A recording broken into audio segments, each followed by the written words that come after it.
Hi, and welcome to another episode of Hot Takes with me, the Silver Fox. Christine McKelvie is deceptive, let's just say. She is also ashamed of her job. She is so indeed ashamed, she won't even admit what her job is. She is the woman responsible for within the SNP for the alcohol and illegal substances brief. I'd like to say the word, but it's too early in the video. They don't like it, so I can say it later. But, you know, illegal substances and alcohol. That's her brief. And it's been her brief for 3 months now, getting on. However, her website still says that she is the Minister for Culture. I suppose the reason is she doesn't want people to know that she is responsible for the substances and abuse that's going on with them, and the alcohol and the abuse and all the deaths therein contained. Because as more and more of these numbers are released, it's looking increasingly bad. If she can still sort of convince and pretend that she's the culture minister, people won't think less of her. But unfortunately, she's been rumbled. People know exactly what she is, and they know exactly who she is, and they also can see how bad the situation is with alcohol abuse, with alcohol deaths, and the same with drug abuse and deaths. There's no getting away from it, and no matter how much she tries to hide the truth. Christine McKelvie, come on down. Let's have a look. Now, I will be fair, I completely understand why she's done it. It is a very shameful thing to be, sitting there looking week after week after week, more bad news, more bad news, more bad news.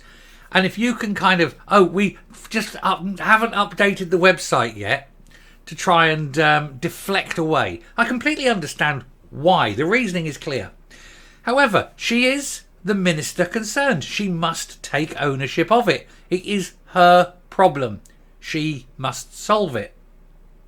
She won't, though. She's more than incapable of doing it. This is a woman, of course, who has her own problems with substance abuse. Mainly in the form of cream cakes, pies and the Greggs sausage rolls.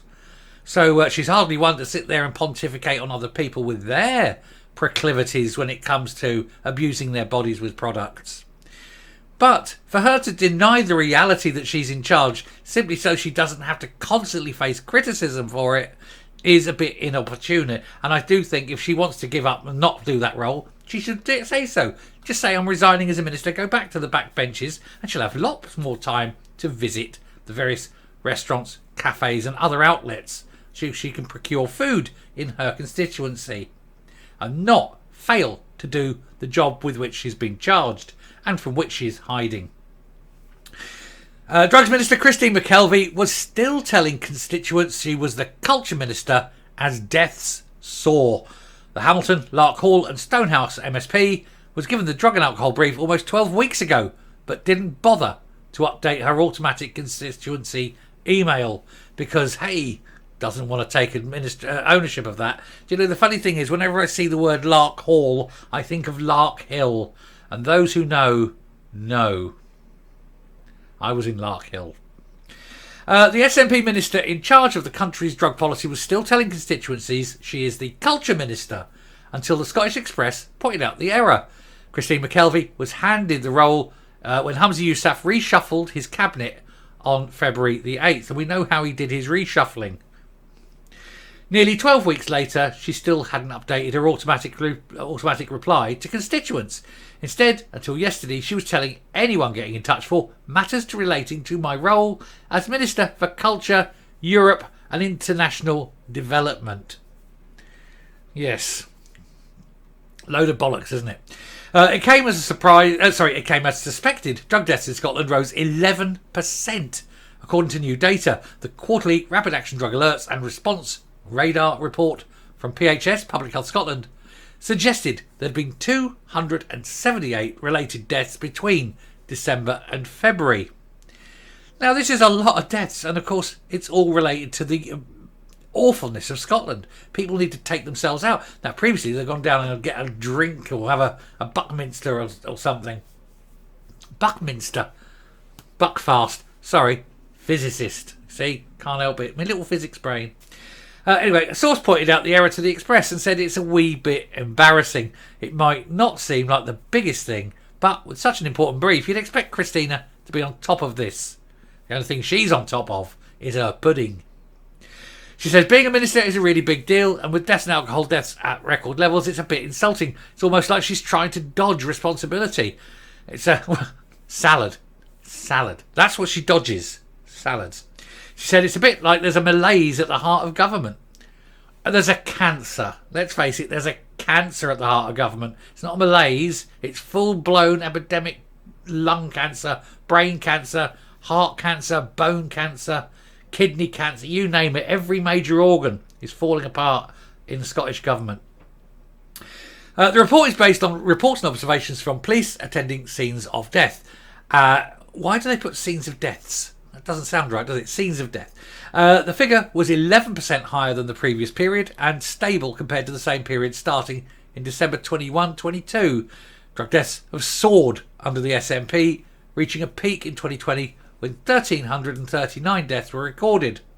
That was in the year. This was in the quarter, so it's going to be close on to the same figure if you sort of extrapolate that data. Reacting to the figures, Scottish Labour Health spokeswoman Jackie Bailey said the number of lives being needlessly lost in Scotland is both a tragedy and a scandal. And it has been years since the SNP declared a public health emergency. But Scotland remains stuck in the grip of this crisis. And nothing will be done because it costs money, it takes time, it takes effort. And they really just don't want to do it. It's hard. And these people are incapable of doing hard things, of taking hard decisions. Hard decisions make people go, oh, you're hard, and oh, don't like that, or whatever. Tough love. It sometimes works. McKelvie took over the brief from Alina Whittam, who stood down for health reasons. The health being mental health, and must be said, she went doolally over the problems. Hamilton, Larkhall and Stonehouse constituency is part of the Lanarkshire Police Division, which is one of the hotspots of Scotland behind only Glasgow. So she should be well aware of what's going on then. Her office has been contacted for comment on the automated reply blunder. However, last night, the auto-reply email had been updated to reflect her new role. In respect to the latest death stats, McKelvie said, my condolences go to all those who've lost a loved one. Well, you've caused most of it, love, so fair enough. She said, through our £250 million national mission on drugs, I'm focused on supporting those affected by the problem of substance abuse, implementing evidence-based approaches to and improving to save lives. All empty rhetoric, all bullshit and bollocks.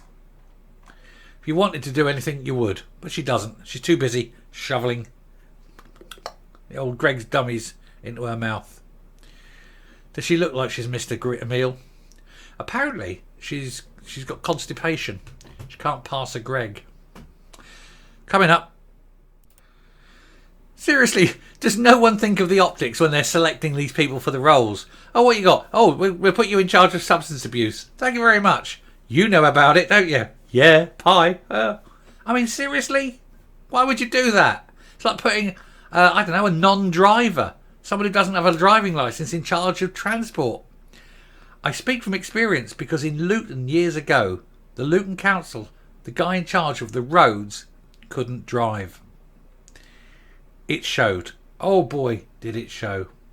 Anyway, we'll round off there. Thank you very much for watching. That was a bit of a light one. Thank you very much for not like her. Stop it. We'll finish there. Thank you very much for watching. Do please hit the subscribe button. Definitely hit the like button. Stay safe, stay well. And I will speak to you later. Bye.